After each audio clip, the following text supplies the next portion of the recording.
iniciando a gravação. Pronto. Então, conforme eu falei, é um assunto que não tem muita ligação com os dois anteriores, né, que vocês estudaram, já fizeram as avaliações.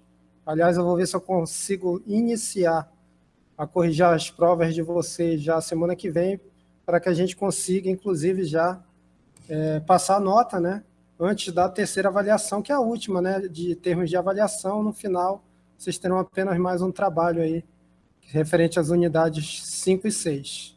Aliás, 4 e 5. Então, falando um pouquinho sobre o estado plano de tensões, a gente precisa, é claro, fazer algumas considerações, até para entender um pouco, né, como é que vocês estão com relação a essas questões de tensões, partindo, primeiramente, de um ambiente tridimensional e, claro, fazendo a simplificação até a gente chegar no ambiente bidimensional, que é, literalmente, o estado plano de tensões, tá? De uma forma geral, pessoal, a gente considera que qualquer estrutura, independente da forma dela, dos tipos de condições de apoio, dos carregamentos que vão atuar na mesma, né, ela sempre vai estar, literalmente, né, submetida ao que a gente chama de estado de tensão, né? Lembrando que para a gente ter tensão, o que a gente tem que ter, pessoal? Vocês concordam que há necessidade da gente ter algum carregamento, né? Quer seja um carregamento basicamente gravitacional, que, por exemplo, pode ser o seu peso próprio, ou, literalmente, carregamentos externos. Não sei se vocês lembram, mas na aula inaugural e nas aulas iniciais a gente falou, né, fez aquele fluxograma que tentou resumir a mecânica dos sólidos, né, em um slide, e vocês perceberam que são várias etapas que a gente vai tendo, né, no sentido de entender o comportamento de qualquer sólido, né, quando o mesmo está submetido a carregamentos. Então, no caso da figura também não é diferente, né? Se eu fizer aqui análise de uma pequena parcela, né, de um elemento que a gente costuma falar de infinitesimal, que faz parte da mesma, se eu pegar esse elemento, ó, e fazer aqui um zoom, né, eu estou extraindo um cubo ali que está fazendo parte da minha estrutura original. Vocês concordam comigo que, devido às cargas externas, devido à questão do peso próprio, ele vai estar submetido a um estado de tensão. Vocês concordam? Sim ou não? Acredito que sim, né? E claro, né, pessoal, se a estrutura total está em equilíbrio, né, a gente também parte do princípio que qualquer componente da mesma, que pode estar localizado lá no ponto de apoio, né, que seria o engaste, ou até na extremidade, também estará em equilíbrio, tá? Então, é aquele princípio básico que a gente discutiu bastante nas unidades iniciais. E se a gente fizer aqui, literalmente, uma representação de todas as tensões que podem estar atuando na face desse elemento, né, considerando que a gente está trabalhando a priori com eixo tridimensional, eu vou chamar de ponto zero a origem desse eixo, e as posições estão indicadas abaixo. X seria esse eixo aqui, ó, ao longo dessa face, Y seria o eixo considerando essa direção, e Z seria o eixo aqui saindo aqui dessa face, tá? Essa convenção é você que faz, às vezes você encontra nos livros, por exemplo, o Z aqui para cima. Mas nesse exemplo, como eu quero chegar no estado plano, onde a gente vai analisar basicamente o que vai ocorrer nessa face aqui que está em destaque, por isso que eu coloquei Y para cá e X para cá, para tentar forçar que essa face fique no meu plano XY, tá? Então, pessoal, o que vai aparecer aí quando eu tiver carregamentos? Tensões, né? E a gente pode dizer de uma forma geral, né? Considerando ali que eu tenho um centro geométrico desse cubo na posição Q, que eu vou ter primeiramente, né, nessa face, uma tensão, né? Uma tensão resultante. E se ela está, pessoal, ao longo, paralelo ao eixo X, eu posso dizer, né, que a tensão resultante aí é igual a σx. Não sei se é comum para vocês, mas a letra sigma, que a gente utiliza aí, do alfabeto grego, é sinônimo de tensão, tá? Eu acho que vocês já viram ela em várias partes do curso. E essa tensão, pessoal, se eu for classificar ela com relação à sua direção e considerando a forma que ela age no elemento, Qual é o nome que essa tensão recebe, pessoal? Alguém sabe? Normal. Tensão normal, porque ela está literalmente, né, perpendicular à face que ela está atuando, exatamente, certo? E aí eu vou ter o que mais? Se eu tenho uma tensão normal na direção X, eu vou ter, claro, né, pessoal, uma tensão também na direção Y e na direção Z.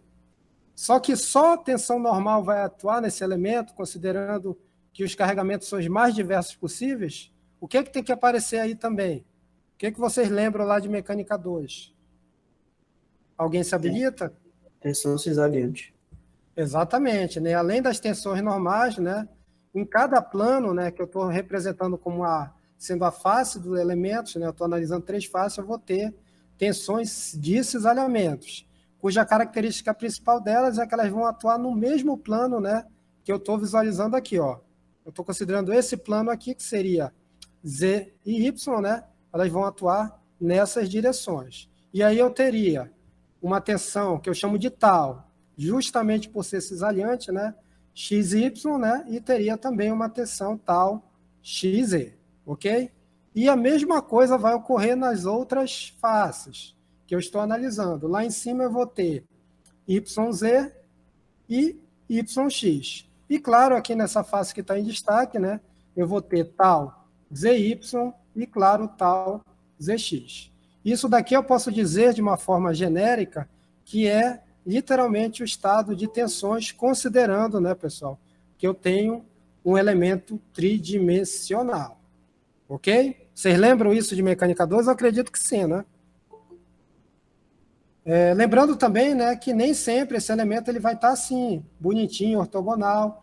Eu posso ter ele inclinado, ele pode ter uma rotação em relação a uma determinada posição, ou até esses eixos locais, eles podem estar inclinados em relação ao meu eixo de coordenadas. Mas nesse primeiro exemplo que eu estou mostrando para você, a gente está considerando que o cubo está literalmente, né, paralelo aí aos eixos de coordenadas, x, y e z, tá, pessoal? Então, voltando e colocando a mesma imagem aqui, pessoal, eu posso dizer que quando eu tiro o Z aqui, ó, estou sumindo com o eixo Z, né? Eu vou apenas enxergar as tensões que vão ocorrer no plano XY, tá? E quando eu faço isso, né, vocês concordam comigo que eu poderia fazer, considerando essa face de destaque, uma análise mais simplificada. O que é que vai aparecer aí, pessoal? Quando eu fizer a eliminação do eixo Z, vai aparecer. Primeiramente, eu vou colocar o meu novo sistema de coordenadas, que é um sistema local. Nesse caso aqui, eu estou considerando ele literalmente no centroide da área, tá? E aí vão aparecer uma tensão normal sigma y, tá? E claro, lá em cima eu vou ter a tensão tal yx. E do lado direito, né, eu vou ter uma tensão sigma x, que também é uma tensão normal, considerando essa face aqui, né? Que poderia ser, por exemplo, uma tensão de tração, né, dessa placa, né, dessa face. E, claro, terei também a tensão cisalhante tal XY. E para isso estar em equilíbrio, né, pessoal, nas outras faces eu vou ter novamente essas tensões, só que atuando em sentidos diferentes, justamente para mostrar que esse elemento, que essa face também está em equilíbrio, tá? Então, eu teria aqui novamente sigma x, tal xy, só que agora nesse sentido, e a mesma coisa eu posso analisar aquele para baixo, tá? Ok, pessoal? Tranquilo até agora? Vocês chegaram a estudar essa questão de tensões no espaço e mecânica dos sólidos 2? Eu acredito que sim, né? Sim. Perfeito. E isso, quando a gente faz essa simplificação, é o que a gente chama de estado plano de tensão, tá? A gente ainda não vai introduzir a questão de deformação, mas, a priori, a gente vai iniciar utilizando as definições de estado plano de tensão. E com relação a exemplos que podem permitir que eu faça esse tipo de simplificação, ó, ou seja, transformar um problema a priori tridimensional em um problema bidimensional, a gente tem muitos, tá? Alguém quer falar um exemplo aí? Um exemplo clássico que eu poderia utilizar para afirmar que eu poderia fazer uma análise simplificada apenas fazendo uso de uma análise bidimensional. Um caso clássico disso, pessoal, é os vasos de pressão, tá? Que são estruturas geralmente metálicas, são chapas, né? Ele é oco por dentro, ele tem uma espessura ali, que é chamada de schedule, que é a espessura da chapa que reveste o vaso, né? E quando ele está em operação, submetido aos esforços, e aqui eu estou falando que existe um elemento ali, novamente, infinitesimal, que faz parte desse vaso de pressão, né? Se por acaso eu estiver analisando, por exemplo, um dos carregamentos que ocorre nesse tipo de estrutura, que são os efeitos devido à variação de temperatura, onde você vai ter, em função dessa variação, contrações e, claro, principalmente retrações, né? Já que você tem um efeito de dilatação térmica, até por ele ser constituído de metal. Então, quando eu tenho esses efeitos de variação de temperatura, né, eu posso dizer de forma simplificada que se eu utilizar o que eu conheço como estado plano de tensão, ele vai ser suficiente para me conseguir entender e dimensionar, inclusive, a espessura dessa chapa, tá? Já que eu preciso pré-estabelecer isso quando fizer o dimensionamento do meu vaso de pressão, tá? Então, basicamente, fazendo uso do estado plano, né, sem considerar essa componente Z, eu poderia fazer o dimensionamento dessa estrutura. Vocês concordam? Ah, professor, eu tenho um vento aí que está atuando de forma ortogonal na direção Z, que seria essa direção entrando aqui, tá? Seria um outro tipo de análise, tá? Mas quando eu considero o vaso em operação, onde você tem apenas o efeito de temperatura, que é o caso aqui, esses efeitos vão ser nessas direções, ou X ou Y, tá? Perfeito? Entendido o exemplo aí? Conseguiram fazer a questão da comparação, né? Lembrando que a gente fala aproximado, tá, pessoal? Porque todo material ele tem uma espécie de não linearidade, tá? Então, quando você faz, por exemplo, uma rodada numérica para fazer o dimensionamento por estado plano, você vai verificar que, às vezes, esse valor da força e, claro, da tensão, né? Já que a força vai provocar tensão, não é exatamente igual a zero. Você tem um valor bem pequeno. Por isso que a gente considera que, para esse tipo de estrutura, é totalmente viável você dizer que Fz é aproximadamente zero e, claro, a tensão na direção Z, lembrando que Z está saindo do vaso, tá? É também igual a zero. Ok, pessoal?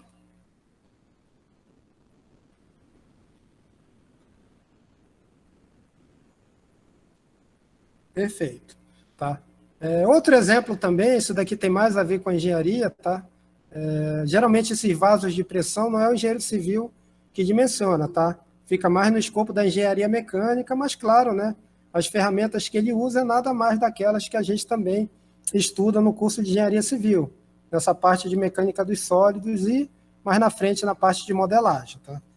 Então, quando é um caso também, um bom exemplo da questão de utilizar estado plano de tensões também é, por exemplo, o que a gente chama de olhal, tá? E exatamente esses elementos metálicos, que são chapas, que são fixadas na lateral de um skid, né? Que são utilizadas quando você vai fazer o içamento do mesmo, né? Você vai lá fazer o transporte, você precisa içar esse skid, né? Ou até mesmo colocar ele na sua posição, onde ele vai ficar dentro lá da indústria, né? Da planta industrial.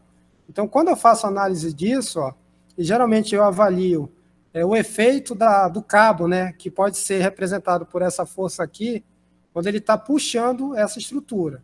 E esse tipo de análise me conduz, ó, pessoal, lembrando que eu estou olhando de uma forma bidimensional, apesar dele ter uma espessura, isso daqui é muito pequeno em relação às outras dimensões, eu consigo fazer tranquilamente uma análise igual a essa que eu estou mostrando para vocês, que foi feita num programa bastante conhecido aí de análise numérica, que é o ANSYS, tá? Que ele é muito bom, é um programa muito potente que é utilizado aí para modelagem, claro, análise linear, não linear, dinâmica, ele faz quase tudo com relação a estruturas. Então, percebo que ele não precisa modelar a peça de forma tridimensional, ele modelou basicamente no plano XY, né, e fez análise. Essa força, provavelmente, ela está atuando nessa direção, né, dá para perceber considerando a deformada da peça, né? Ela desceu para cá, né? Isso daqui está tracionando, isso daqui está comprimindo, e essa zona vermelha aqui é a zona crítica, onde eu tenho a maior tensão atuando, tá? Certo? Provavelmente isso daqui é a tensão de Von-Mises, que mais na frente eu explico para vocês o que é. Mas aí eu consigo fazer essa análise utilizando apenas o estado plano, ou seja, eu não preciso me preocupar com qualquer força e, claro, qualquer tensão que eu teria saindo aqui do slide, né, que seria na direção Z. Mais um exemplo disso, tá? Ok, pessoal?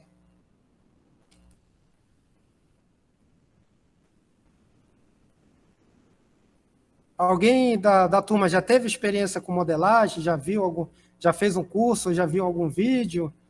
Modelagem numérica, como essa aí que eu estou mostrando aí, nuances, a imagem?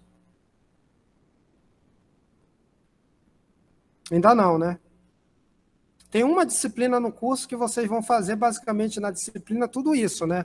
Que é análise computacional de estruturas. E aí vocês vão fazer análise considerando elementos unidimensionais, que são barras, tá? Que aí você pode aplicar, por exemplo, em treliças, em vigas, em colunas, mas também a gente faz análise bidimensional, que aí a gente utiliza o quê? Elementos de placa, que pode ser placa espessa ou shell, tá? E pode ser até casca, que tem uma diferença entre casca e shell aí, que lá na disciplina, né, vocês verão com maiores detalhes. Mas é importante que vocês saiam do curso, pelo menos com uma noção de análise numérica, porque é uma ferramenta que hoje resolve muitos problemas de engenharia aí. Imagine eu ter que calcular na mão aqui esse olhar, tá? Teria que fazer toda uma decomposição de forças, teria que pegar uma área de influência da carga e tentar calcular por ela, por ser mais crítica, né? E, claro, depois disso, tentar avaliar as outras áreas. Daria muito mais trabalho. Na análise computacional, não. Se você implementar corretamente o problema, colocar as condições de contorno, colocar o carregamento certo, ele vai fazer a análise e depois é só saber interpretar de forma correta. Outros exemplos aí, pessoal, que a gente pode falar, tá? O extintor, tá? Poderia ser essa parte metálica que faz o seu contorno, poderia ser analisada considerando estado plano, mesmo ele tendo esse formato cilíndrico, não seria nenhum equívoco, tá? A curvatura não interfere tanto, certo? Uma viga também, e vários modelos numéricos a gente faz isso, tá? A gente modela basicamente uma face da viga, e aqui, não sei se vocês conseguem perceber, mas é uma viga, onde ela é biapoiada, né? Tem até um pedacinho aqui com balanço, mas é bem pequeno, né? Ó. E aqui eu estou aplicando um carregamento, tá? Ele modelou aqui algo para representar o carregamento, provavelmente porque ele quer simular, além da carga, a área de contato, tá? Por isso que ele fez aqui, ó, em vez de jogar um carregamento direto, ele modelou aqui um círculo, e ele quer avaliar também a influência da área de contato, né, desse círculo na questão das tensões que vão atuar na viga, né? E percebo que, de fato, essa zona vermelha aqui ela está tracionada, né? E essa zona aqui de cima está sendo comprimida. Aí você vê pelas questões das cores, tá? E os apoios também, ó, ele representou através de uma circunferência para simular um pouquinho a questão do contato. Já que a gente sabe que o apoio não é um contato no ponto, né? Senão a gente teria muita concentração de tensão, né? Imagina o seu pilar apoiado em apenas um ponto, aliás, ao contrário. Imagine a sua viga apoiada em apenas um ponto do pilar, né? Você teria uma alta concentração de tensão nele, né? O que você faz? Você apoia ele numa área, que seria a área da seção do seu pilar, e você consegue distribuir melhor essas tensões ali no ponto de apoio, tá? Ou no ponto de engaste, se for o caso. Então, ele quis modelar mais ou menos isso aí, tá? E outra coisa interessante que eu estou vendo aqui na análise, que agora que eu percebi, ele está simulando a trinca também, tá? Que é bem interessante, a gente consegue fazer isso utilizando a análise computacional. Mais na frente, na disciplina, vocês verão que não é nada complicado. Então, mais um exemplo aí, eu consigo sim analisar uma viga, né, pessoal? Utilizando também estado plano, e está aí um exemplo clássico disso. Outro exemplo, pessoal, é uma latinha de cerveja, tá? Se eu quisesse avaliar qual é a espessura aí do alumínio que eu teria que ter na mesma para garantir que ela funcione corretamente, tá? Lembrando que amassar a lata não vale, ela não é dimensionada para isso, ela é dimensionada para resistir à pressão interna lá do líquido, né? Que existe nela. Então, eu poderia também fazer o uso do estado plano, e se quiser a gente até resolve uma questão aí para calcular qual é a espessura aí da fina, né? Que é fina, dessa plaquinha aí para suportar aí a questão da cerveja. Lembrando que se congelar ela também ela vai estourar, tá, pessoal? Então não tem jeito, ela não foi dimensionada para isso. Mas geralmente estoura lá na tampa de cima. Ok? E um exemplo clássico, pessoal, que eu posso até mostrar para vocês aqui ao vivo e a cores é quando a gente também faz a análise de uma folha de A4 tracionada. Não sei se vocês já viram isso. Inclusive, a gente vai fazer uma análise considerando ela íntegra e com furo no mesmo. Vocês já fizeram esse experimento? Em casa, ou já viram algum vídeo na internet para exemplificar essa questão de estado plano de tensão? E mais na frente a gente vai falar de deformação? Sim ou não? Não. Então vamos fazer, né? Deixa eu ver se eu consigo aqui.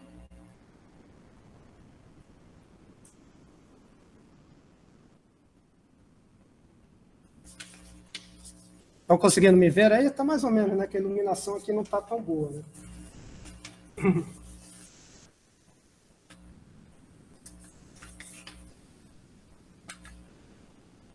Tem algumas coisas aí que o João falou, mas não é exatamente isso, tá, João? Vocês conseguem ver a folha aqui, ó? Toda ela? Não sei, né? Sim. Tá. O que eu estou fazendo com ela aqui? Eu estou basicamente tracionando a mesma, né? Concordam? Sim ou não? Sim. Sim, sim. Se eu for fazer um diagrama aqui de forças, de fluxo de forças, ou até de tensões, né? Vocês concordam que eu teria isso aqui, ó? Vocês conseguem ver aí as linhas?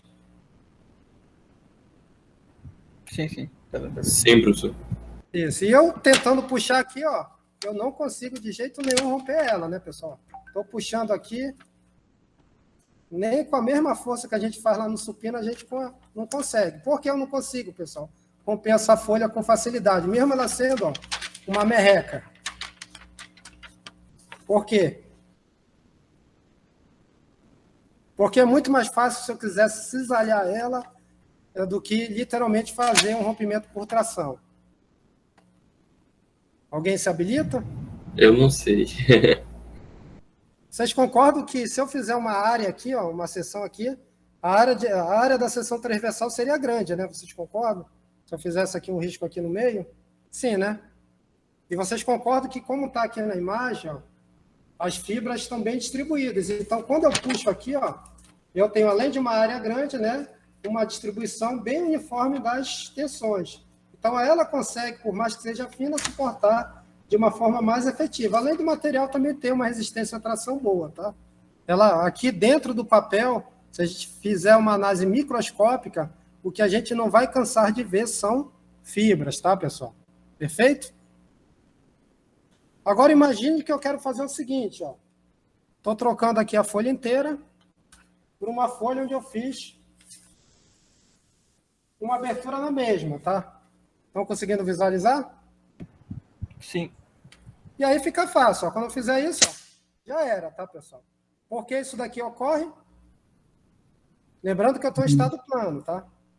Diminuiu a área da seção transversal. Diminuiu a área da seção transversal, também é um motivo, tá? Mas não é só isso. Porque isso daqui ocorre com muita facilidade. É um deles, mas não é o principal. Alguém sabe? Ó, até diminuir aqui o buraco, ó. Fiz um furinho menor, ó. Da mesma forma aqui, ó, ela rompe. Claro que com mais dificuldade. O que é que vocês acham aí? O acúmulo de tensões, professor? Opa, estou começando a ver. Vinícius, o que é que você falou? Acúmulo de tensões na região onde está o furo. Perfeito, exatamente por isso. Ó. Se eu for traçar um diagrama, ó, não sei se vocês conseguem ver, está meio escuro, né? Mas depois eu vou mostrar no slide. A distribuição de tensões, ó, que são exatamente essas linhas, elas começam a ter uma perturbação justamente porque agora eu tenho um furo, tá? Então, nessa linha aqui, ó, que eu já tenho uma redução de seção transversal, né, que seria aqui em cima, né? Além da redução, eu tenho uma concentração de tensão, ó. E o que acontece quando eu puxo? Ela começa, ó, a rasgar daqui, ó, e vai subindo, tá? Isso daqui representa o comportamento de uma fissura. Geralmente a fissura, pessoal, ela está perpendicular a direção da força que está fazendo que a mesma ocorra, tá? Por exemplo, eu não sei se você já sabe o que é recalque, né? Sim ou não, recalque de fundação. Vocês sabem? Alguém sabe o que é recalque? Quando uma fundação cede, foi lá, viu uma casa, metade da casa está mais baixa que a outra. Isso daí é o que a gente chama de recalque de fundação, tá? Certo? Vocês não tinham escutado essa expressão ainda? Sim, isso acontece por causa de uma diferenciação no solo, alguma coisa do tipo? Isso. Você tem ali um solo mais mole de um lado, né? E outro nem tanto. E aí você tem o que a gente chama de recalque. Quando você quer identificar um recalque, se ocorrer um recalque em uma casa, geralmente ele é identificado quando você vê a trinca, que é uma trinca inclinada a 45 graus, e aí você projeta, né, a força perpendicular à inclinação. Aí você vai chegar certinho lá na posição onde ocorreu o recalque. É a mesma coisa aqui, ó. Quando eu faço isso, a trinca ela inicia nessa zona, né, onde eu tenho a concentração de tensão. Isso vai ocorrer aqui embaixo também, né? E, claro, devido à concentração e à redução da área, né, a folha se rompe com facilidade, tá? Então, isso daí é um exemplo clássico de concentração de tensão, tá, pessoal? Perfeito? Não é feitiçaria, né? É engenharia, né? Ou, na verdade, mecânica dos sólidos. Se fosse uma prova oral, né, daria até para a gente perguntar isso ao vivo a cores. Tem uma de mecânica dos fluidos muito boa também, tá? Não sei se vocês já fizeram essa experiência, né, de pegar e soprar isso aqui. Quando você sopra, a tendência, como eu estou soprando de cima para baixo, era isso aqui descer, né? Mas tentem soprar como isso aqui vai subir. Aí tentem depois me explicar por que isso ocorre, ó. Soprei, em vez de descer, isso aqui sobe, tá? Isso daí é mais para a parte de fenômeno dos transportes, tá bom? É por conta da velocidade do fluido, né? Aí a pressão diminui e a pressão embaixo sobe. É o princípio da asa do avião, né? Tem a ver com isso. Exatamente. Mas fica lá para a disciplina de fenômeno dos transportes. O avião depende muito também do movimento que ele está, né? Tipo, aquelas abas de ativação, todas, que elas têm essa função também, dependendo de como o avião está se deslocando. Com certeza. Apareceu a tela aí para vocês? Apareceu. Apareceu o Mr. M aí? Apareceu. Eu esqueci, né? Isso daí era para perguntar antes, né? Por que isso ocorre? Mas aí eu esqueci, não ensaiei a aula, né? Dá nisso. Então, mas é isso aí, tá? Todo mundo então já sabe, né? Que quando a gente tem uma peça que tem um furo, tá, pessoal? Preocupação total em avaliar a concentração de tensão, né? Porque ela pode ser muito prejudicial, né? E pode gerar, literalmente, como a gente viu na folha de papel, o rompimento da mesma, tá? Então, atenção aí, quando for dimensionar uma placa metálica, um olhar de içamento, né? Com essas questões de concentração de tensão. E a gente vai fazer algumas questões utilizando o estado plano de tensão, tá? E de deformação. E lá, estrutura de aço, vocês vão fazer mais, ok? Tá aqui, ó. O que eu tentei desenhar lá no papel é isso, tá, pessoal? Eu acho que agora ficou bem mais claro, né? Dá para ver certinho. E quando a gente faz uma modelagem computacional, tá? Se eu fosse aqui fazer com vocês, abrisse, por exemplo, um SAP 2000, a gente modelasse uma placa aí, a gente colocasse as dimensões e aplicasse essas duas carregamentos distribuídos, né, que estão tracionando a mesma, eu conseguiria mostrar exatamente essa linha para vocês, tá? Bem fácil isso. Inclusive, a gente consegue calcular qual é a tensão que está atuando bem aqui, onde eu tenho a maior concentração, né, tá? E, claro, como eu falei, né, essa concentração de tensão vai gerar uma trinca, e essa trinca ela vai ocorrer perpendicular mesmo, tá? Esse é o princípio de mecânica da fratura, tá, pessoal? Uma disciplina bem interessante para os que vão continuar estudando a área de estruturas, né, no nível de pós-graduação, principalmente mestrado. Mecânica da fratura. Ok? Estamos juntos? Tudo certo. Então vamos lá, tá? E tem um caso bem típico, tá trazendo agora novamente para a engenharia civil, que a gente tem algo bem parecido, pessoal, que ocorre de uma forma bem parecida. Não sei se vocês já conseguem fazer a associação, né? Mas vocês concordam comigo, ó, se eu tiver uma parede aí, você pode até considerar a parede da sua casa, né? E aplicar lá um carregamento uniformemente distribuído nela. Do jeito que está aí, ó, é a mesma coisa que ocorre na folha de papel. Ó. Eu vou ter literalmente um fluxo de tensões, né? Linear, constante, né? E a minha parede, se ela não for muito frágil, ela vai suportar de forma efetiva, não vou ter grandes problemas, né? E isso até justifica, pessoal, vocês encontrarem em algumas edificações as vigas apoiadas diretamente nas paredes, né? Principalmente edificações sem o segundo pavimento. É muito natural que você não tenha estrutura literalmente. Ou você tem uma viga ali, ou não tem nem a viga, e toda a parte da cobertura seja apoiada diretamente em paredes, tá? Certo? Então, porque eu consigo distribuir de uma forma efetiva essas tensões até chegar lá no baldrame, né? Considerando que eu tenho um baldrame nessa fundação, e, claro, não vai dar tanto problema, talvez apareça uma trinca aqui e acolá, mas vai depender muito da questão de como foi executada essa parede. Mas vocês concordam comigo se agora eu tiver uma parede com uma janela, pessoal, muda o cenário? Sim ou não?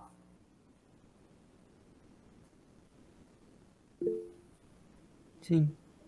E o que é que vai aparecer aí, pessoal, quando aplicar esse carregamento? Algo desse tipo, né? Eu tentei fazer o mais próximo do que eu acho que é correto, tá? Mas o desenho não está tão legal, mas vai ocorrer concentração de tensão. Vocês concordam que eu vou ter, ó, concentração de tensão aqui, né? Certo? Aqui também. E lá embaixo também, tá? Não é à toa, né, pessoal, que é muito comum, né, encontrar em obras, né? Até quando a gente vai fazer o seu amigo chamou para você ver a obra dele porque está aparecendo trinca ou fissura, tá? Lembrando que tem uma diferença entre trinca e fissura que tem a ver com a abertura, que tem até uma pequena régua chamada fissurômetro, que você consegue medir essas aberturas e saber se é uma trinca ou se é uma fissura, tá? Mas isso daí é mais para frente. Então, vocês já viram essa situação? Ou na casa de vocês já perceberam que teve essa trinca aí, ó? Principalmente nesses pontos aí nos vértices da janela ou da porta. Alguém já viu isso em casa ou na casa do amigo? Ou quem está estagiando? Em visita técnica a gente vê muito isso, na verdade, professor. Você concorda que é muito corriqueiro, né? Com certeza, Sim. Né? E é um problema, porque isso é um vício de engenharia, tá? Isso não é para ocorrer, tá? A gente dimensiona, projeta estrutura para não trincar, pelo menos para ter aberturas que não sejam visíveis. Então, é também um problema clássico de concentração de tensão. Só que isso daqui, pessoal, pode ser resolvido bem fácil, diga. O que tem que ser feito aí, professor, no caso, para evitar esses problemas? Bem simples, e dessa tá? trinca. Exato, boa pergunta, tá? A principal maneira, e a forma que é geralmente feita, tá? É introduzir isso aqui, ó, tá? Vai sumir, ó. Que a gente conhece como verga, a parte de cima, e a parte de baixo como contraverga. Vocês já escutaram essa expressão? Eu já escutei, inclusive eu ia citar isso porque a minha namorada mora próximo a um bairro que está crescendo aqui em Santana, aí tem muitas construções lá. Aí eu vi isso lá nas construções, só que eu não entendi o motivo de eles terem colocado, entendeu? Tipo uma mini viga, digamos assim, né? Que eu não sabia o nome técnico correto. É uma viga, exatamente. Aí eu fiquei meio curioso, agora tirei a minha dúvida. O principal motivo é concentração de tensão, mas tem também uma questão de equilíbrio. Você concorda que quando eu abro aqui, faço a abertura, todo esse peso aqui da alvenaria também vai gerar aqui, ó, uma flexão, né? Você concorda? Então, essa viga ela ajuda a suportar isso aqui, mas também a eliminar a possibilidade de trincas por garantir que ela consiga suportar essas tensões sem trincar a alvenaria, tá? Então, ela distribui melhor isso aqui e evita que apareçam essas trincas. Lembrando, pessoal, que essa distância aqui ela é importante, tá? E a forma que a verga e a contraverga são feitas também. Eu já vi muita obra que isso daqui é feito ou muito curto, tá? Certo? Ou então com uma seção inadequada. Qual é essa distância aqui? Alguém sabe? Alguém tem ideia disso? Que eu tenho que deixar? Será que eu vou ter que calcular toda vez? Ou tem alguma coisa que a gente possa considerar que vai levar até para a sua vida profissional? Tem sim, tá? Mas alguém sabe? Alguém que está mais avançado aí?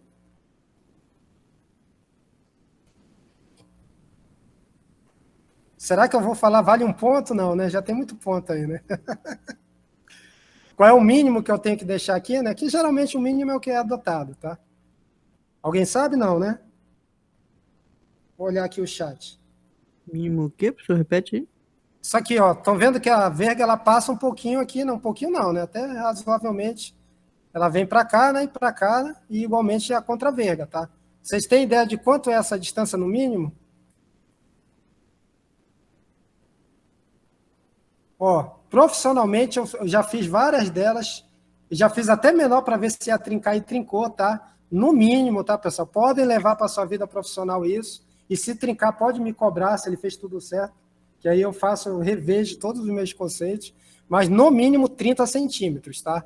Se a janela for muito aberta, 20% de L, tá? 0,2 de L, L é tudo isso aqui, tá bom? Então, mas 30 centímetros é o mínimo para você garantir de fato que a verga e a contra-verga vão funcionar. 30 centímetros ou 0,20 de L também estaria razoável, o que for maior, tá? Alguém falou 20 aí? Felipe? Isso daí é experimentalmente, tá? Eu já vi até pessoas estudando isso, porque até uma outra pergunta que eu faço. Quando você projeta uma edificação, um prédio, lá no projeto estrutural, será que ele faz o detalhamento da verga e da contra-verga? O que vocês acham? Aparece essa viga lá no detalhamento do projeto? Sim ou não? Deveria. Nunca vi, ó. Não sei quem fala, por favor, mas deveria, eu concordo contigo. Geralmente não, a Bárbara foi bem efetiva aí, ó, colocou até caps look. Olha, Bárbara, eu nunca vi, olha que eu já vi muito projeto, mas eu nunca vi um deles que detalhasse isso, tá? Ou seja, isso aí fica muito para a questão do campo. Isso é um problema, porque às vezes a pessoa faz da forma correta, tá? Que pode ser isso aqui, ó. Você pode até pegar uma vigota, mas claro que você tem que preencher toda ela, tá? Não é só deixar isso aqui, tem que fazer uma forminha e preencher ela. Pode utilizar a treliça, não tem problema nenhum, tá? Mas tem casos, pessoal, que o pessoal faz o que a gente chama de picolé, tá? Que é literalmente só isso aqui com 2 ferrinhos de 4,2 milímetros e pronto, tá? E já coloca a alvenaria aqui em cima. Isso não funciona, tá? E aqui tá até errado, bem que tem uma coluna aqui para ancorar, né? Ah, não, do lado de lá ele passou, tá certo. Mas isso daqui não é eficiente. Se você for numa obra e tiver o famoso picolé, tá? Que seria isso daqui apenas, sem a treliça, sem concretar a parte de cima, está errado, tá, pessoal? Pode mandar lá, quem estiver fazendo, rever o seu conceito. Professor, lá nesse bairro que eu citei agora há pouco, né? Eu vi uma casa lá que, eu não sei se o termo é correto, mas que ela foi, digamos assim, toda amarrada assim, com verga e contra-verga. E onde era para ter pilar, ele meio que fez um traçado assim, de tijolos. Eu não sei se isso prejudica a estrutura em si, né? Mas o que o senhor diz sobre isso?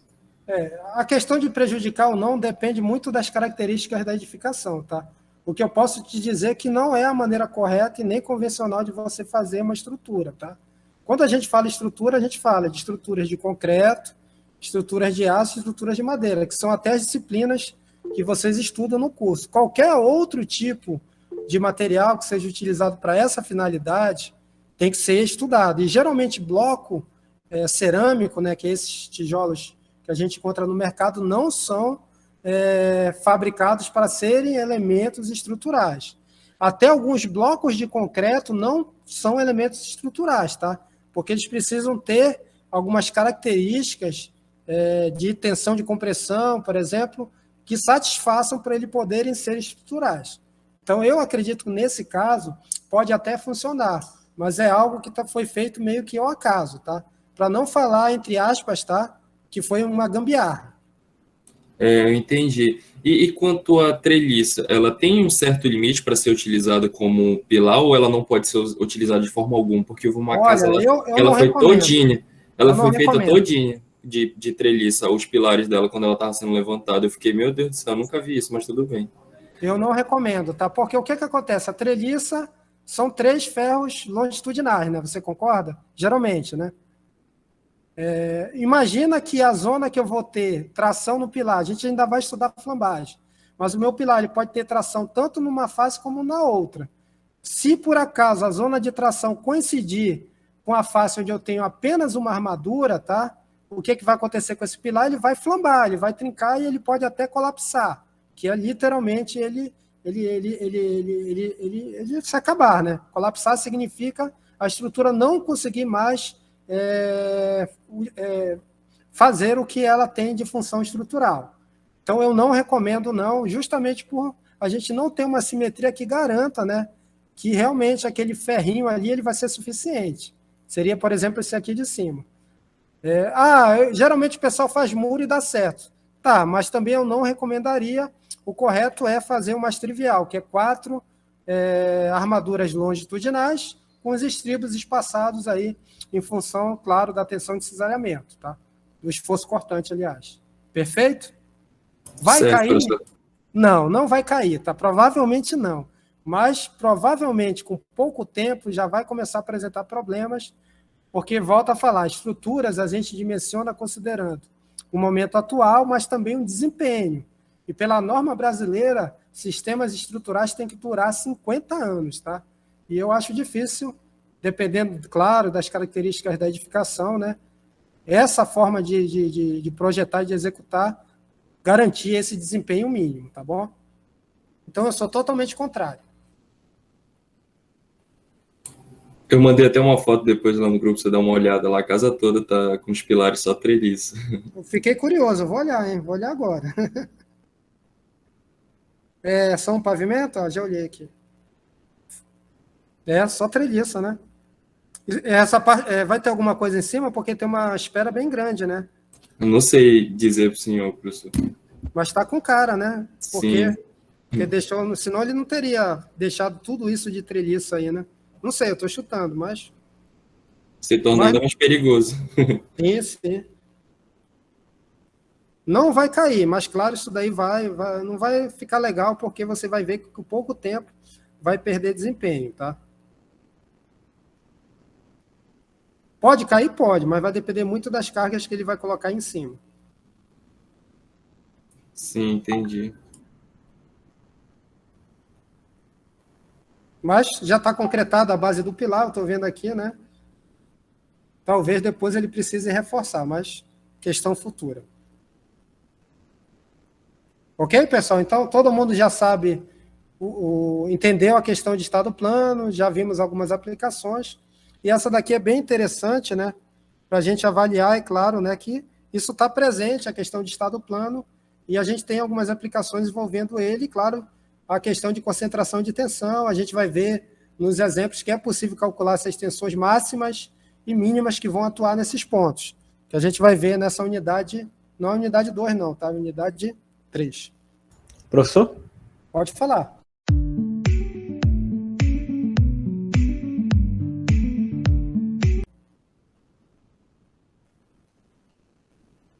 Vamos lá, porque eu compartilhei a tela inteira, né? Pronto, já estão vendo a tela aí, né? Ok, então, pessoal, perfeitão. Isso aqui, picolé, sai fora, tá, pessoal? Por favor. E aqui é só um vídeo ilustrando um pouquinho essa questão de estado plano, tá? Ele está em inglês, eu vou disponibilizar aqui com áudio para ficar melhor. E a gente daqui a pouco ainda vai dar continuidade na aula para mostrar um pouquinho do equacionamento, tá? A gente não vai resolver a atividade ainda hoje, mas a gente vai tentar equacionar um pouquinho essa questão de estado plano. Então, deixa eu só modificar aqui para vocês escutarem o áudio. Aqui eu tenho que trocar. Tá isso. E aqui também.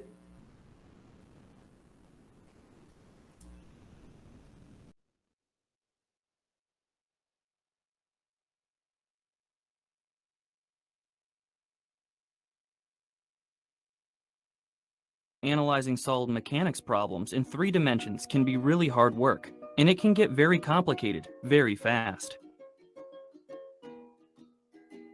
Fortunately, in a lot of cases, there are some simplifications we can use to reduce a three-dimensional problem to a two-dimensional one, making it much easier to solve.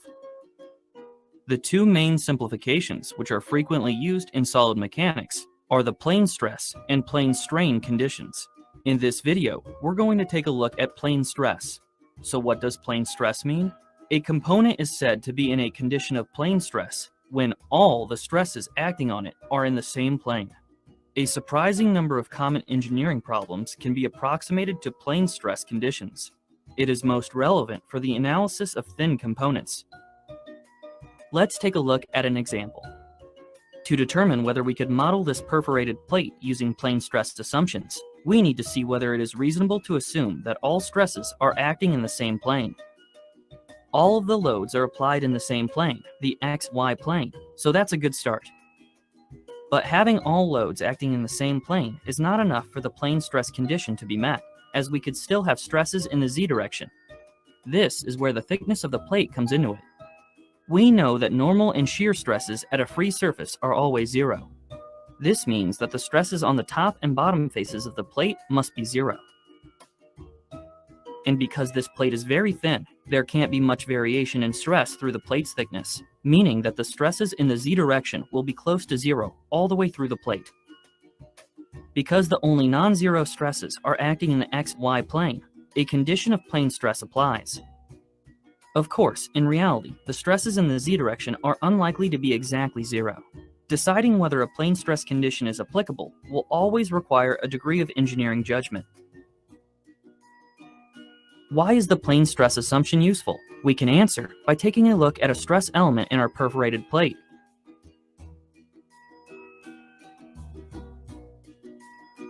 The stresses at a single point are defined by 6 different stress components, 3 normal stresses, and 3 shear stresses. For plane stress conditions, sigma z, tau xz, and tau yz are equal to 0. This means that the 6 components defining the stress at a point are reduced to just 3 components, sigma x, sigma y, and tau xy. This is a two-dimensional problem, which will be much easier to solve. The stress tensor for a 3-dimensional case is a 9x9 matrix, but if we consider plane stress conditions, it is reduced to a much more manageable 2x2 matrix. Let's look at 2 more examples of situations where it might be appropriate to assume plane stress conditions. Pressure vessels can sometimes be modeled using plane stress assumptions. The pressure load generates hoop stresses, which are oriented around the circumference of the vessel, and axial stresses. If the vessel wall is thin compared to its diameter, radial stresses will be close to 0, and plane stress conditions will be applicable.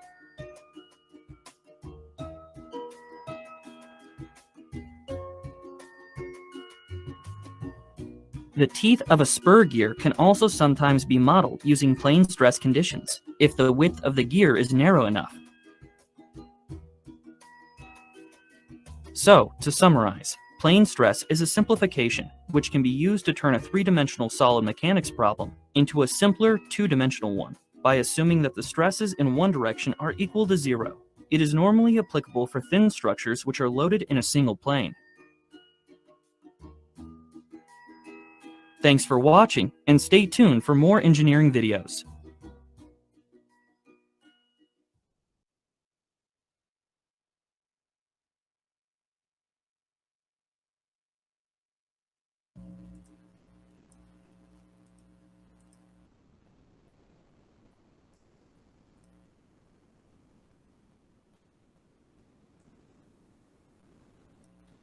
Estão me escutando?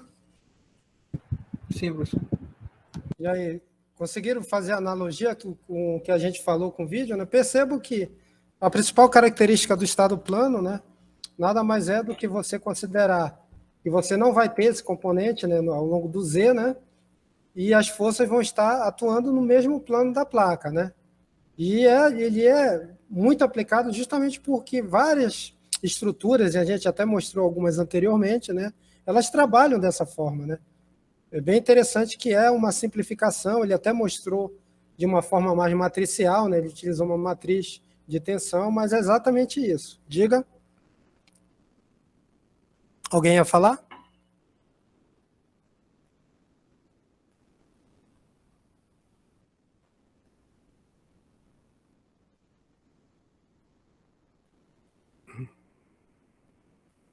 Então vamos, tá?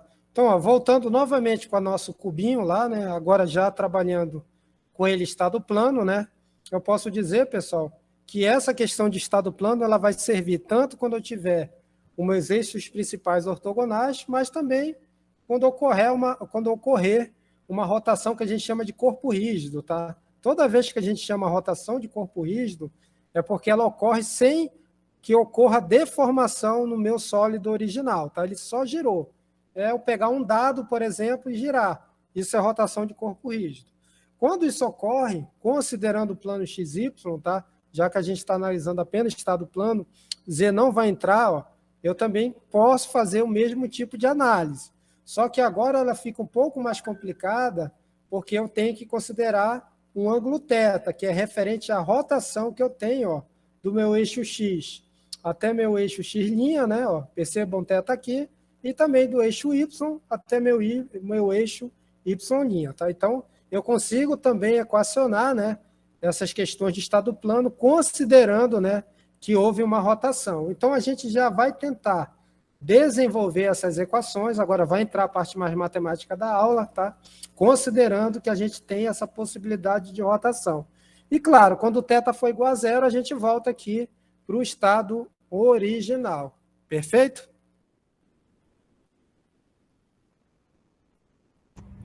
Eu só tenho uma dúvida. Pode falar. É possível fazer esse equacionamento também para por exemplo, uma peça dinâmica, como aquele cilindro que ficava se mexendo, aí o eixo Z sempre ficava se movimentando de um lado para o outro? É possível, só que ele é mais complexo, tá? Porque aí você tem mais uma variável que tem a ver exatamente com a movimentação. Aqui é como se a gente tivesse girado o dado e congelado ele, tá? Mas é possível sim, só que matematicamente, fazer da forma que a gente vai fazer aqui é bem mais trabalhosa, e aí, graças a Deus, a gente tem a modelagem numérica, tá? Mas dá sim. Não sei se era exatamente isso que você estava perguntando. Era isso mesmo. Vocês vão ver ao longo do curso, tá? Que tem vários problemas de engenharia que, se a gente for fazer a sua resolução tradicionalmente, utilizando a matemática aplicada, tá? Tentar calcular ele de forma exata é praticamente impossível, é muito trabalhoso. A engenharia ela trabalha muito com o que a gente conhece como metodologia numérica, ela trabalha com aproximações, tá? E esses métodos que a gente fala modelagem computacional, métodos de elementos finitos, métodos das diferenças finitas ou métodos de elemento de contorno, tá? São métodos que trabalham com aproximações, tá? E quando a gente faz essas aproximações, o problema fica muito mais simples de ser resolvido, principalmente com o uso de programas, que vão fazer o uso, por exemplo, de análise matricial e esses métodos que eu citei anteriormente, tá?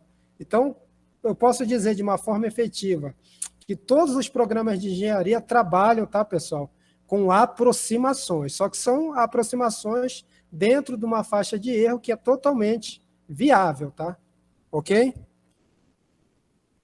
Isso, não sei se vocês tinham conhecimento disso, mas isso é fato, tá? Nessas disciplinas básicas, a gente procura trabalhar os problemas de uma forma mais analítica. Aí, por isso que vocês têm a equação fechada, como a gente viu lá, onde calculamos as rotações e deslocamentos verticais, aqui a gente vai ver também, mas quando a gente vai para a parte mais avançada do curso, né, a gente faz uso dessas análises numéricas. A gente sabia sim, professor. O professor Denis apresentou para a gente as equações de tensão admissível, tensão limite. Isso. Isso daí são limitadores de comportamento, tá? Mas da mesma forma que você chega nelas é aproximado. O valor é numérico. Perfeito. Então, vamos aqui prosseguir, né? Então, ó, vamos partir tentar equacionar, né, as nossas questões, considerando que a gente tem aqui um eixo X', né, e Y' rotacionado em relação ao eixo original no ângulo θ, tá? Ok? Então, ó, novamente o nosso cubinho lá, ó. E aí vamos fazer aqui, ó. Eu vou isolar uma pequena parcela desse elemento, tá? Eu estou reduzindo mais ainda. E aí eu peguei um elemento que é basicamente triangular para falar para vocês, ó, que Onde eu tenho a face triangular, eu não tenho força, justamente por eu estar na minha direção Z. Então, isso daqui não vai entrar nas equações de equilíbrio que eu irei utilizar. Então, desconsiderando essa parcela Z, ou seja, assumindo que não há forças nas faces triangulares, eu posso chegar nessas componentes aqui, ó, certo? Eu vou ter aqui nessa direção, ó, sigma x, que multiplica delta A vezes cosseno de θ, tá? Lembrando que delta A é essa área aqui, ó, tá? Certo? Claro que se essa área é inclinada aqui é delta A, e essa área referente ao seu cateto adjacente, ó, vai ser delta A, como tem um ângulo θ aqui, cosseno de θ, tá? Cosseno está ligado ao cateto adjacente. E claro que essa área aqui, referente a essa face aqui de baixo, como é o cateto oposto, ó, vai ser delta A seno de θ, tá, pessoal? Perfeito essa decomposição? Nessa dedução vai ser importante a gente entender isso aí, tá? Sim ou não?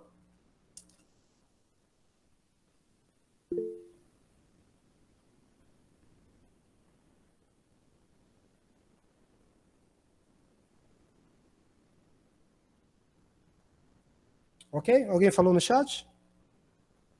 Pode prosseguir. Então, bora lá. Perfeito, tá? Então, ó, eu vou ter automaticamente, né, que essa tensão aqui, ó, a força, aliás, que vai atuar nessa face vai ser o quê? Vai ser a tensão vezes a área, né? Lembro que tensão é força sobre área, né? Acho que vai até aparecer aqui. Já estou até destacando, ó. A gente vai usar a equação de equilíbrio, né? E a gente precisa lembrar que tensão é força sobre área. Por isso que essa força que está atuando aqui, ó, vai ser a tensão que eu tenho na face vezes a área, tá, pessoal? Estou fazendo essa multiplicação aqui. E aí vamos tentar entender essa equação aqui, utilizando essa imagem e, claro, fazendo uso da equação de equilíbrio. Então, se eu fizer a somatória de forças ao longo desse eixo inclinado aqui, ó, x', eu vou ter, ó, primeira parcela, ó, sigma x' vezes delta A, tá? Essa força, ó, vou até assumir aqui com o markup, ela está literalmente, ó, no eixo x', tá? Então, por isso que ela está aparecendo aqui, sem necessidade de decomposição. Por isso que o ângulo não aparece, tá, pessoal? Então, o primeiro parcela do meu equilíbrio, né, é sigma x' vezes delta A, tá?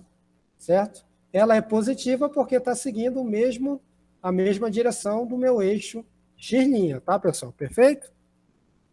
Segunda parcela, ó, essa é a primeira, né? A segunda parcela é essa dali, ó, sigma x vezes delta A vezes cosseno de θ, né? Só que como ela está nessa direção e o meu eixo está nesse, eu preciso também fazer a decomposição. E aí, ó, como ela está literalmente no cateto adjacente, eu vou ter aqui cosseno de θ, tá, pessoal? Isso daqui é a força, né? Só que essa força ela está inclinada aqui em relação ao eixo x', né? E aí, como é o cateto adjacente, cosseno de θ, tá, pessoal? Perfeito? Outra força, ó, agora eu vou analisar essa daqui, ó. Tau xy, né? Vezes delta A vezes cosseno de θ, esse é o valor da força, né? E ela, claro, também, ó. Essa daqui, desculpa, tá? Ela também vai estar inclinada, só que agora ela vai estar, a componente dela em relação ao eixo x', ó, vai ser seno de θ, tá? Ela está aqui, mas quando eu considero esse eixo, ela tem, claro, uma componente. E aí, essa componente, como ela está no cateto oposto, é seno de θ, tá? Perfeito? Próxima força, ó. Ela está aqui, ó. Ela está literalmente no eixo Y, mas em relação a x', ela tem uma componente. E essa componente vai ser o quê? Menos, tá, pessoal? Porque ela está no sentido contrário ao eixo. Delta A vezes seno de θ, tá? Esse é o valor da força. Só que como ela está no cateto oposto, vai ser seno de θ, tá?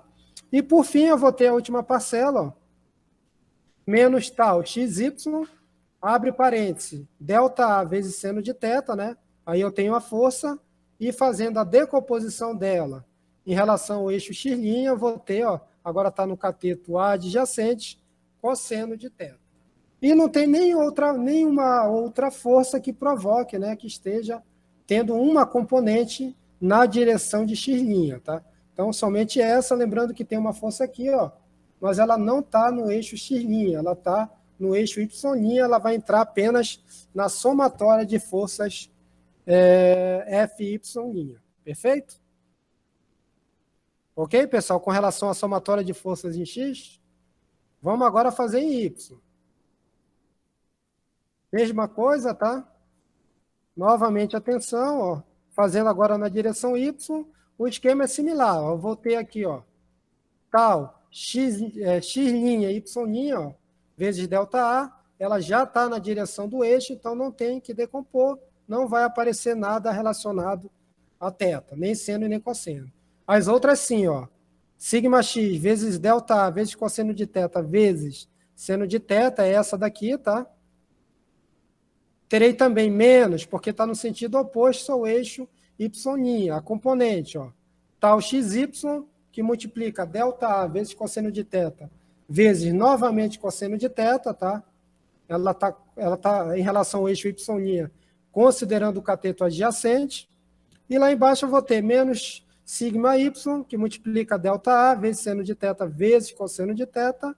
E, por fim, mais tal xy, ΔA vezes seno de θ, novamente vezes seno de θ, tá? Isso daqui, pessoal, para entender perfeitamente, teria que fazer o passo a passo aqui, considerando as decomposições. Eu não estou fazendo a representação das decomposições dessas forças, tá? Mas, se vocês quiserem depois tentar verificar isso, e até dá para fazer de forma manual, a gente consegue enxergar melhor essas questões aqui de seno e cosseno. Até porque, no final, a gente vai utilizar a equação quando a gente tiver, literalmente, no final da avaliação desse equilíbrio. Isso daqui é apenas um caminho que a gente está fazendo, e, claro, a questão do equilíbrio é o caminho principal.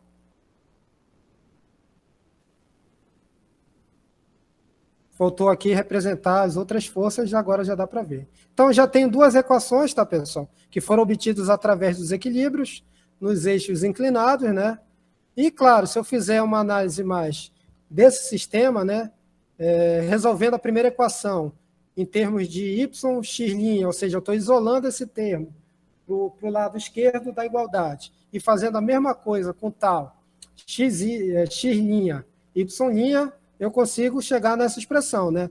Lembrando que, como ΔA é comum a todos os termos, e aqui eu tenho igual a zero, ó, eu consigo literalmente eliminar ele da minha equação, né?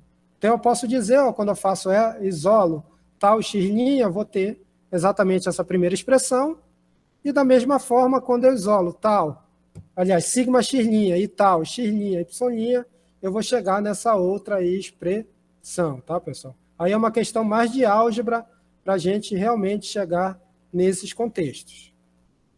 Ok? Ele já está até fazendo aqui as multiplicações, tá?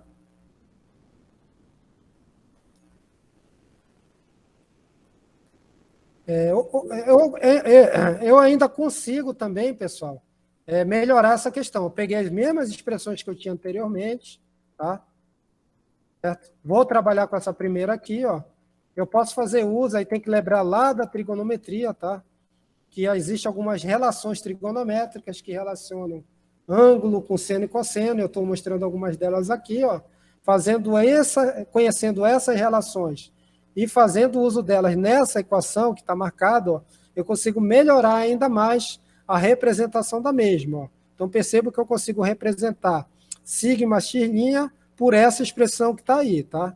Ou melhor, simplificando mais ainda, ó, eu posso dizer que σx' vai ser σx mais σy dividido por 2, mais σx menos σy dividido por 2 vezes cosseno de 2θ, mais tal xy vezes seno de 2θ, tá, pessoal? Aqui eu já estou aplicando essas equações e fazendo, claro, as simplificações, tá?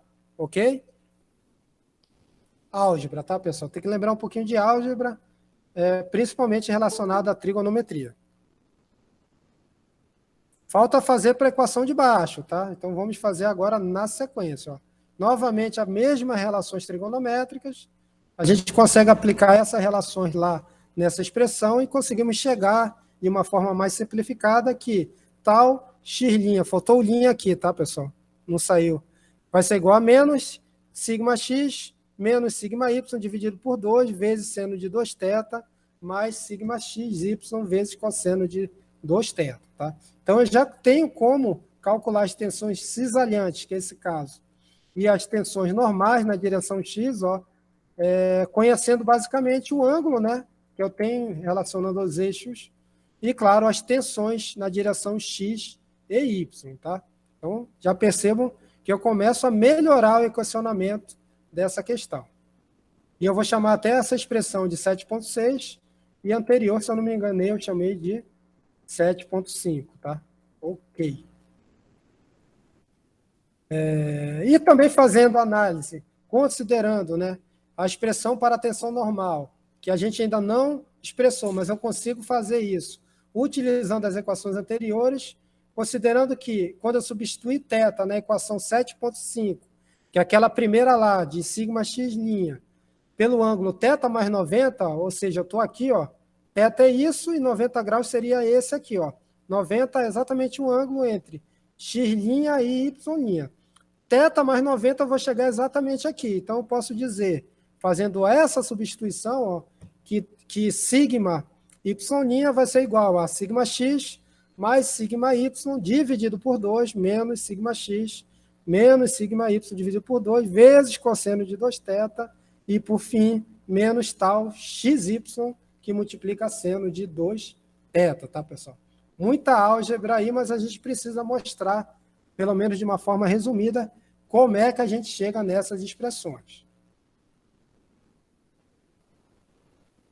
E se a gente fizer algumas manipulações, também é possível de provar, considerando as equações 7,5 e 7,7, tá? Que eu posso dizer, ó, isso daqui é até importante, é uma propriedade, que sigma x' mais sigma y' é igual a sigma x mais sigma y, tá, pessoal? Então, isso daí eu posso, de fato, mostrar e chego nessa conclusão fazendo essas manipulações nessas equações 7,5 e 7,7. Então, ó, essas expressões são exatamente aquelas que eu mostrei anteriormente, tá?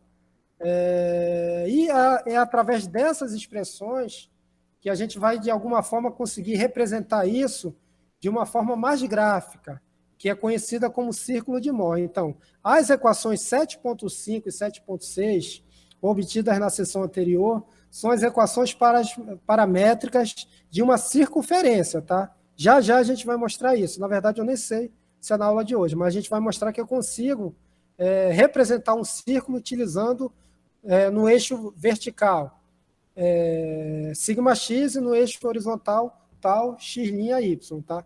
A gente chega nesse formato de uma circunferência. Isso significa que, se escolhermos um sistema de eixos cartesianos ortogonais e representarmos um ponto M de abscissa sigma x' e ordenada tal x' y' para um dado valor do parâmetro θ, que é o ângulo de rotação, todos os pontos assim obtidos pertencerão a uma circunferência. Para estabelecer essa propriedade, eliminamos θ nas equações 7,5 e 7,6. Isso é feito passando, primeiro, sigma x mais sigma y dividido por 2 para o primeiro membro da equação 7,5 e elevando ao quadrado ambos os membros da equação. E depois elevando ao quadrado ambos os membros da equação agora 7,6. E finalmente somando membro a membro as duas equações obtidas dessa forma. Então tem toda uma manipulação aqui, tá, pessoal? Que se a gente fosse fazer ia demorar um bom tempo, mas o que eu quero mostrar é que quando a gente faz isso, a gente consegue obter essas duas expressões. A de baixo, tá? Que é o que a gente chama de relação entre tensões cisalhantes e normais, e eu consigo dizer de forma efetiva que a tensão média e qualquer ponto que fará parte dessa circunferência, nada mais, nada menos será do que sigma x mais sigma y dividido por 2, e o raio, tá, pessoal, que é um raio num ponto C da abscissa média, tá, onde a ordenada é zero, ele também pode ser obtido, que é o raio da circunferência que a gente vai representar, que ela recebe o nome de círculo de Mohr, ela pode ser obtida através dessa expressão aí, ó, sigma x menos sigma y, tudo isso dividido por 2 elevado ao quadrado, mais tal xy ao quadrado. Tá? Isso daqui são as equações que nós iremos utilizar para representar graficamente o que eu estou chamando de círculo de Mohr, que é o círculo que vai ser utilizado para a gente calcular tensões em estado plano, tá?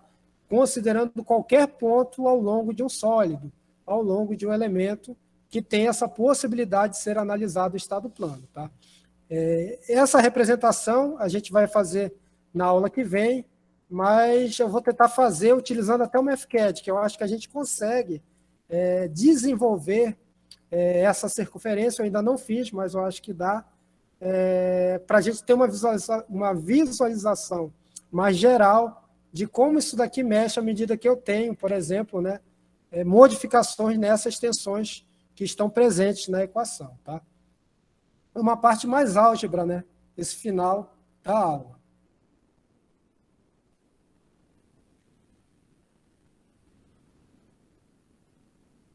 Vamos fazer a frequência, então?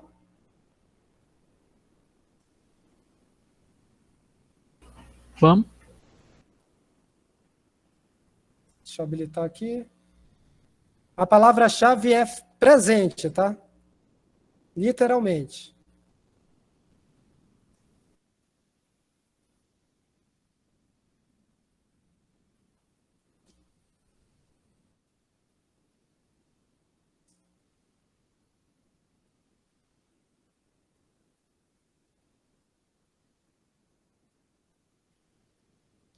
Alguma dúvida, pessoal? Todas? Eu acho que essa parte mais álgebra aí, a gente ainda precisa ver com mais detalhes. Mas como eu falei, a ideia não é desenvolver todas as equações do zero. Eu queria só mostrar para vocês que tem toda uma base trigonométrica envolvida, mas a gente vai basicamente aplicar elas.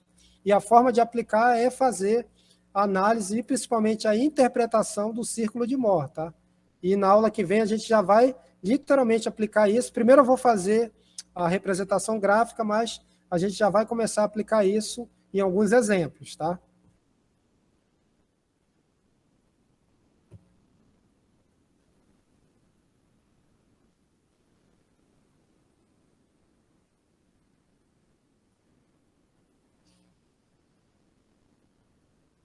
Todos já responderam a frequência? Quem respondeu, então, já vou parar aqui a nossa gravação. Desejo já uma boa noite a todos.